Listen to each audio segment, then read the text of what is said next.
وشفتي جميع ف وهذا اللي تم بحضور الرئيس تاع الفيفا والرئيس الكاف، لا سي جيني انفانتينو ولا سي موتسيبي.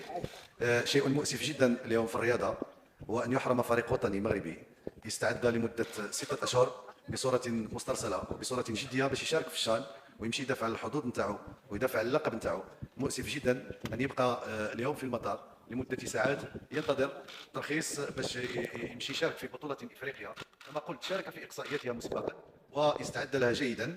فالامور او الملتقيات الرياضيه وجدت باش تعطي الفرصه لهذا الشباب، وجدت باش تعطي الفرصه لشباب لابراز مواهبهم.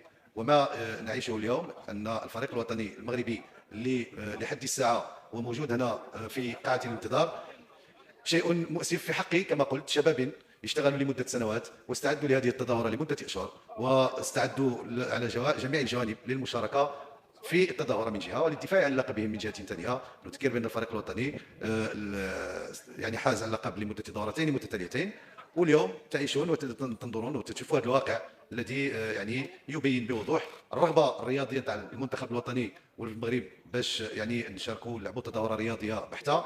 وكتشوفوا الانتظار كما قلت نتاع هذه المجموعه الشباب الذين اشتغلوا لمده